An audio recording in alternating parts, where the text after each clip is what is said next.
이사야서 49장 14절에서 21절까지의 말씀 같이 보실 때에 한 절씩 같이 교독하도록 하겠습니다. 제가 한 절 읽고 여러분들이 한 절 읽고 같이 교독하십니다. 이사야서 49장 14절에서 21절입니다. 오직 시온이 이르기를 여호와께서 나를 버리시며 주께서 나를 잊으셨다 하였거니와 여인이 어찌 그 젖 먹는 자식을 잊겠으며 자기 태선한 아들을 긍휼히 여기지 아니하겠느냐. 그들은 혹시 잊을지라도 나는 너를 잊지 아니할 것이라.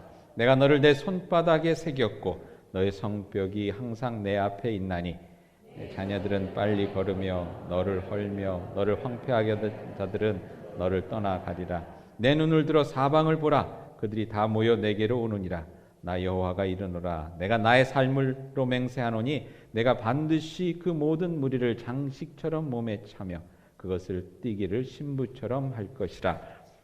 내 황폐하고 적막한 곳들과 내 파멸을 당하였던 땅이 이제는 주인이 많아 좁게 될 것이며 너를 삼켰던 자들이 멀리 떠날 것이라. 자식을 잃었을 때에 낳은 자녀가 후일에 내 귀에 말하기를 이곳이 내게 좁으니 넓혀서 내가 거주하게 하라 하리니 그때 내가 내 마음에 이르기를 누가 나를 위하여 이들을 낳았는고. 나는 자녀를 잃고 외로워졌으며 사로잡혀 유리하였거늘 이들을 누가 양육하였는고. 나는 홀로 남았거늘 이들은 어디서 생겼는고 하리라. 이 말씀은 하나님의 말씀입니다. 기도하시겠습니다.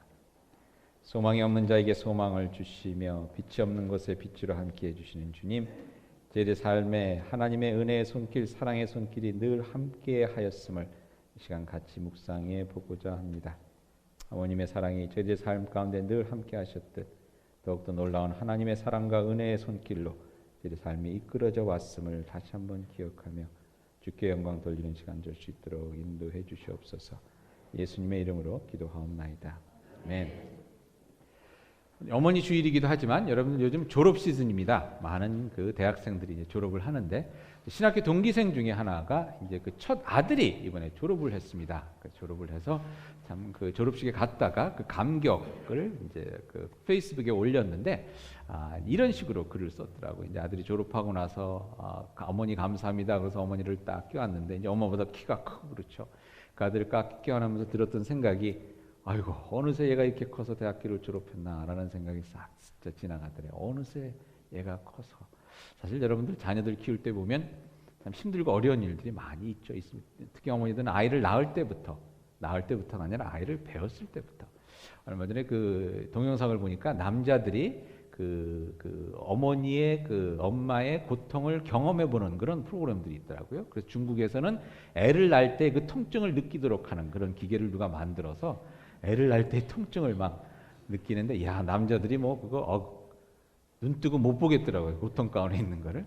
그리고 또 어떤 거는 그 임신했을 때 그것을 하기 위해서 그 임신한 만큼의 무게로 만든 바디숱이라고 그러죠. 몸에 이렇게 쓰는 거를. 그래서 배가 이만큼 나오게 하고 한 20파운드가 되는 뜨거운 물을 넣어서 이제 아이를 뵀을 때 뜨겁더라고요. 그래서 그걸 가지고 이제 생활하게 하는 거예요.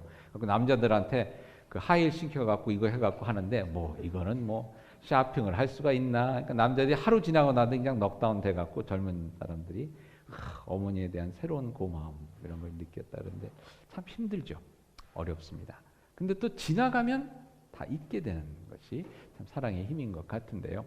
저도 그 아이들을 키울 때 저희 아이가 넷이니까 저는 늘 소망이 무엇이냐면 언젠가 좀 조용히 앉아서 밥을 먹어봤으면 좋겠다. 조용히 앉아서 밥을 먹어봤으면 좋겠다. 내 놈이서 울어대고 뭐 이러니까 밥 먹는데 정신이 없는 거예요. 근데 그 소원이 이루어졌는데 요즘은 너무 조용해요. 너무 조용한데 요즘 생각이 아니 언제 이렇게 됐지? 조금만 더 시끄러웠으면 좋았을까? 조금만 더 시끄러웠던 때가 조금 그립고 조금만 더 늦게 왔어도 좋았을 텐데 하는 그런 생각을 하게 되는 것 같습니다. 여러분 삶을 살다 보니까요 힘들고 어려운 일 금방 지나갑니다. 그것은 저희들이 모르는 사이에 하나님의 은혜의 때를 저희들이 맞이하게 됩니다. 어머니 날을 기해서 저희 아는 목사님 한 분이 페이스북에 글을 올렸어요. 어머니를 생각하면서 글을 올렸는데 그 내용이 잔잔한 감동이 있어서 제가 여러분과 오늘 좀 나눴으면 좋겠습니다. 이렇게 글을 썼습니다. 제가 읽어드릴게요. 올리신 그대로. 모국에 계신 어머니와 가끔 통화를 한다. 여기 와서 있고 어머니는 이제 한국에 계신데 전화하면 매번 똑같은 얘기들을 반복하신다. 처음에는 아내한테 잘하라는 잔소리, 다음에는 다정다감하지 못한 아버지에 대한 불평, 그리고 옛날에 고생했던 이야기들, 서러웠던 이야기들이 길게 이어진다. 조금 이야기하다 보면 어느새 눈물을 글썽이신다. 여러분들 되게 자녀들이 아마 동감하실 거예요. 어머니들이 이제 이런 얘기를 많이 하지 않습니까? 계속 이렇게 말씀합니다. 실제로 어머니는 고생을 많이 하셨다. 자식들 공부시키겠다고 30대 후반의 나이에 서울로 올라와서 배운 게 없으시니 연탄 공장, 세제 공장, 파출부 다니시면서 몸도 마음도 힘든 세월을 보내셨다.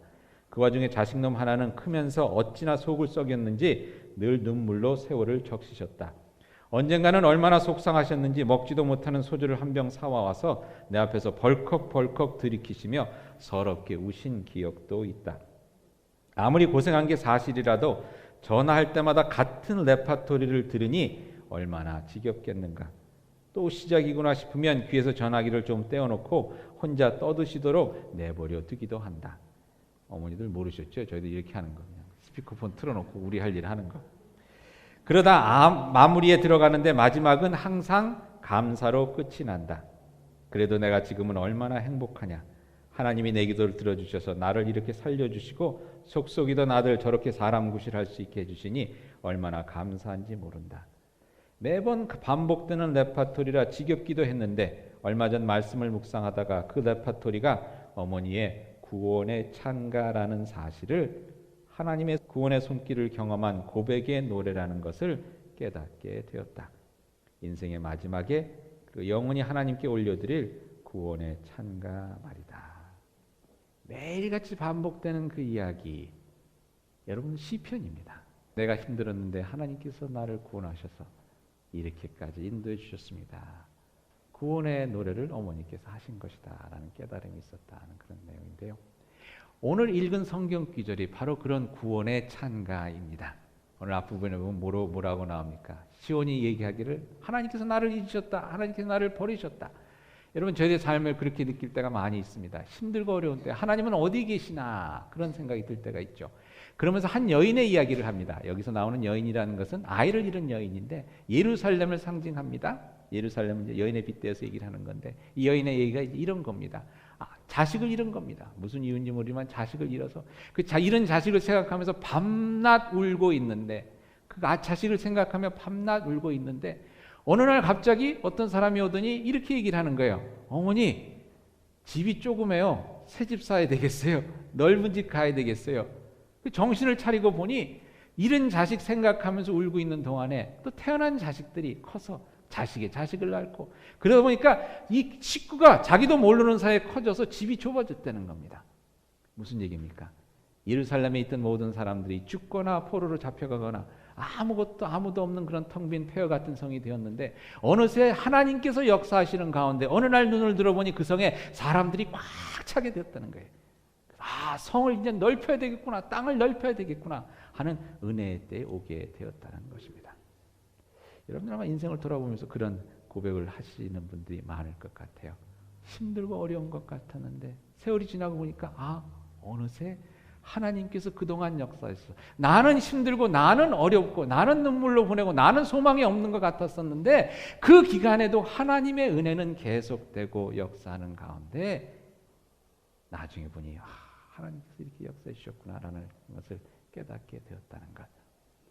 어제 여러분들이 들은 간증 가운데 그렇죠? 애양원에 있는 분들 참 손양원 목사님이 용서해 주신 그 안재선이라는 사람이 어떻게 됐을까 소식도 모르면서 기도하는 가운데 60년의 세월이 지났는데 그동안 우리들 생각에는 하나님께서 다 잊어버리셨구나, 하나님께서 역사를 안 하셨구나, 하나님의 뭐가 없었구나 라고 생각했는데 하나님께서는 그 가운데 계속 역사하시면서 안재선이라는 사람의 아들을 통해서 한국교회가 손양원 목사님의 얘기가 가장 필요한 그때에 그 이야기를 다시 끊을 수 있도록 역사하고 계셨다는 것입니다. 여러분 하나님의 은혜의 이야기는 계속되는 이야기입니다. 여러분 포기하지 마세요. 자녀들을 위해서 기도하고 계신 분들 많이 있는 줄 압니다. 기도하고 기도해도 되는 것 같더니 또 안 되고 되는 것 같더니 안 되고 이제는 참 지칠 것 같은데 여러분 기도함을 포기하지 마시기 바랍니다. 지금은 하나님께서 아무것도 안 하시는 것 같지만 우리 눈에는 아무것도 보이는 것 같지 않지만 그렇지가 않습니다. 하나님께서는 계속해서 역사해 주고 계시고 언젠가 하나님의 그 놀라운 구원의 손길, 은혜의 능력의 손길을 여러분들 증거하시게 되리라 믿습니다. 저는 때 목회를 하면서도 저도 그런 생각이 많이 들 때가 있어요. 이번에 여름 학기를 준비하는데 또 일이 많더라고요. 일이 많고 그래서 박진성 전사님 이 얘기는 박 전사님한테 가서 하지 마시기 바랍니다. 처음 하니까 일을 잘 못해요. 그래갖고 그냥 뭐든지 물어보는데 제가 너무 힘들어요. 그래서 지금쯤이면 내가 우리 교회에서 11년 됐는데 내가 어린애들 하는 여름학교 프로그램까지 내가 또 이렇게 신경을 써야 되나. 그러면서 뭐 짜증이 날 때도 있어요. 근데 어떤 일이 있냐면 여러분 보시기 바랍니다. 5월 30일 날 뭐가 있습니까? 5월 30일 날 기억해 두세요. 웨이사이드. 네, 웨이사이드가 어디입니까? LG에 있는데 홈레스들 먹이는 데죠. 웨이사이드 저희들이 갑니다. 여러분 그동안 안 가셨던 분들 꼭 한번 가시면 좋겠습니다. 방한테에서 5월 31일에는 무슨 일이 있습니까? 주일입니다. 미영선교. 정장로님 확실히 우리 교회에서 힘이 있으시네. 딱 기억하네. 또 뭐가 있습니까? 5월 31일 탈북 청년들이 갑니다. 그러니까 생각해 보니까 여러분 세 개가 한꺼번에 있는 거예요. 이걸 어떻게 감당하나 생각했는데 여러분 저희들이 감당하게끔 됩니다. 제가 그래서 우리 교회가 이렇게 컸구나. 한 위켄드에 세 개를 하는데 이게 되는구나. 내 생각에는 뭐 그냥 맨날 똑같은 것 같은데 그게 아니라 하나님께서 역사해 주고 계신다는 것입니다. 그것을 저희들이 볼 수 있기를 바랍니다. 우리들의 눈에는 하나님의 역사가 안 일어나고 있는 것 같지만 하나님께서는 저희 가운데 계속해서 역사해 주고 계십니다. 그것을 하나님께서 오늘 어떻게 설명하시냐면 이렇게 설명합니다. 오늘 말씀해 보니까요. 그 14절에 이렇게 나오죠. 14절에 하나님께서 말씀하시기를 나를 버리며 주께서 나를 잊으셨다 하였거니와 15절에 이렇게 얘기합니다. 여인이 어찌 그 젖 먹는 자식을 잊겠으며 자기 태에서 난 아들을 긍휼히 여기지 않겠느냐. 누구 얘기를 하는 겁니까? 어머니 얘기를 하는 겁니다. 어머니가 어떻게 그 자식을 잊을 수 있겠느냐. 잊을 수 없죠. 어머니의 사랑인 게 그런 거 아니겠습니까? 나는 못 느끼고 나는 없는 것 같지만 계속해서 나를 위해서 기도해 주시고 나를 사랑해 주시는 그 어머님의 손길. 여러분들 그런 얘기 들으셨죠? 내가 지금까지 살아오면서 우리들이 여기까지 오기까지 누구의 손으로 만든 밥을 먹고 살았습니까? 어머님의 손으로 지은 밥을 먹고 살았습니다. 우리들은 그것을 읽고 그냥 내가 이렇게 혼자서 큰 것 같지만 그게 아니거든요. 내가 모를 때부터 어머니의 젖을 먹고 살았고 어머니께서 준 밥을 먹고 그 은혜 가운데 사는 것입니다. 그러면서 하나님께서 하시는 말씀이 그 어머니가 어찌 자식을 잊을 수 있겠느냐. 잊지 못합니다. 근데 만에 하나 잊게 되더라도 뭐라고 얘기하십니까? 나는 너를 잊지 아니할 것이라. 내가 너를 내 손바닥에 새겼고 손바닥에 새겼다는 말씀을 들으면서 저는 십자가를 생각하게 돼요. 십자가에 그 박힌 못자국난 손. 내 이름을 새긴 것입니다. 그러면서 뭐라고 말씀하십니까? 내 성벽이 항상 내 앞에 있나니. 무너진 예루살렘 성벽이 하나님 앞에 늘 있다는 것입니다.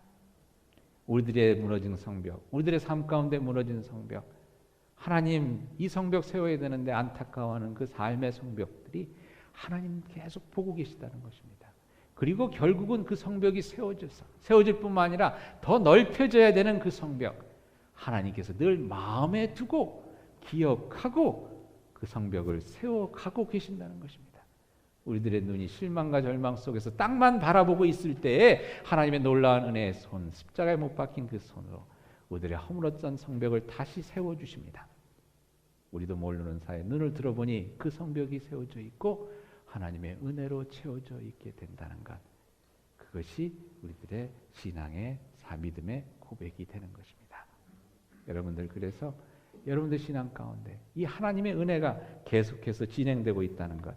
이걸 잊지 마시기 바랍니다. 때로는 나의 삶에 보이지 않는 것 같을지라도 내가 모르는 사이에 하나님은 계속 일하셨고 하나님께서 결국 내가 모르는 사이에도 은혜의 강물이 계속해서 흐르고 있었다는 것 저희들이 기억할 수 있기를 바랍니다. 그래서 오늘 저희들이 성만찬을 나누는데 우리 장로님 권사님께 부탁을 했어요. 어머님들께 부탁을 했습니다. 설교 끝나고 성만찬 같이 나눌 때 그 어머님의 손길을 통해서 저희 성만찬을 같이 나누면서 어머니와 같이 끊임없이 하나님의 저희 은혜 가운데 함께 하시는 그 하나님의 사랑을 함께 기억할 수 있기를 바랍니다. 그럼 저희들이 오늘 동영상을 제가 하나 준비했습니다. 우리 홍비양 사모님께서 동영상을 하나 아주 멋있게 만들어 주셨는데요. 동영상을 저희들이 한번 같이 보겠습니다. 무슨 내용이냐면요, 정현숙 장로님께서 어머님을 기억하는 그 내용입니다. 여러분, 저희들이 어머님의 사랑 참 저희들이 늘 있지만 그 어머님의 사랑 가운데 저희들이 계속해서 살아가는 것 아니겠습니까? 우리 정현숙 장로님께서 나이가 이제 지극히 드셨는데도 그 어머님의 사랑으로 지금까지 살아온 얘기를 저희들이 함께 나눠보고 싶은데요. 이와 같이 저희와 늘 함께한 어머님의 사랑뿐만 아니라 또 하나님의 사랑을 함께 또 한번 생각해 볼 수 있는 그런 기회가 될 수 있으면 좋겠습니다. 그래서 오늘 정현숙 장로님 그 어머님의 이야기 같이 한번 잠깐 보도록 하시겠습니다.